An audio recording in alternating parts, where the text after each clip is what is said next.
We're going to stay on the social media tip for our next two stories. Social media is a key part of another battle, the one against the so-called Islamic State.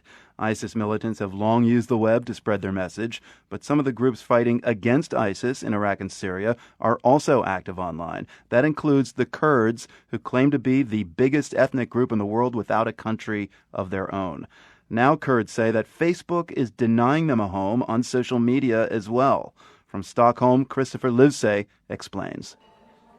From the comfort of this cafe in central Stockholm, the fighting in Iraq and Syria couldn't seem more distant. But with the help of free Wi-Fi, a group of Kurdish Swedes are taking on the Islamic State on the cyber battlefield. Ara Ahmed manages a Facebook page called The Liberty Lions. We were on Facebook sharing news about the war.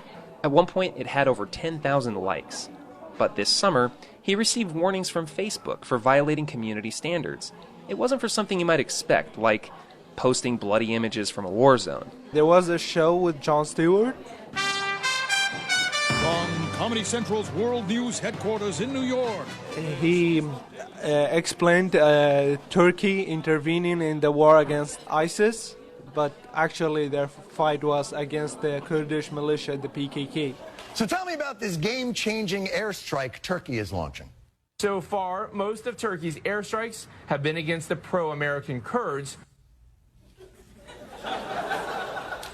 So they're stepping up the fight against ISIS by taking out the people most effectively fighting ISIS. It's a brilliant strategy. Certainly no one will see that coming. It reached about 200,000 people with 1,000 shares, and after one day and several hours, I come in Facebook, I get a warning that my post violates the standards of Facebook. I don't understand why. The answer may lie in a secret document reportedly leaked in 2012 by a disgruntled Facebook employee.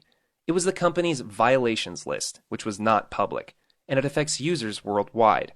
Most of the violations are for things you'd expect, like images of self-harm or sexual violence. But several stand out for how specific they are to Turkey and the Kurds. No posting maps of the disputed area of Kurdistan. No insults against Ataturk, the founding father of modern-day Turkey. And even more severe, you're automatically suspended for depicting fighters from the PKK, a militant Kurdish separatist movement considered a terror group by Turkey and the U.S., But the PKK has also been among the most effective ground forces against the Islamic State. A 1-second image of PKK combatants from The Daily Show appeared in Ahmed's Facebook post, and it seems that's all it took for administrators to shut it down. Shortly afterwards, Facebook took down the entire Liberty Lions page. A Facebook spokesperson declined to be interviewed, but in a written statement she said, "There's no place for terrorists on Facebook. We work aggressively to ensure that we do not have terrorists or terror groups using the site, and we also remove any content that praises or supports terrorism." But who's a terrorist, and what's supporting terrorism? There's nothing banning the image of bin Laden or the image of al-Baghdadi or the image of Hitler. Well, why is this the only one issue in the world that I can't talk about? Thoreau Redcrow studies Kurdish guerrillas at Nova Southeastern University in Fort Lauderdale, Florida, and is an advocate for the Kurds. He found his own Facebook account blocked several times for posting his work, so he tried an experiment to test the terrorist designation. And then I would post a picture of a burning Turkish flag, and when I log in 8 hours later, there's the, you have violated Facebook guidelines, do not do this again. Okay, well then I'd say, okay, well I'm going to post a map of northern Kurdistan with a guy giving a peace sign and glory to northern Kurdistan or whatever. So, and then there you go, you violated the guidelines. We asked Facebook if this is their standard protocol regarding Turkey and the Kurds. Again, they wouldn't respond. Turkey is infamous for cracking down on its critics, with more jailed journalists than almost any other country. When it comes to social media, no other government makes more requests to remove content from Twitter. Last year, Turkey blocked Twitter and YouTube in the run-up to local elections.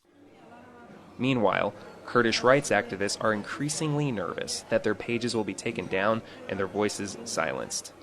I just wanted to show you this picture. This is Evin, who's using an alias. She manages a page called Save Kobani.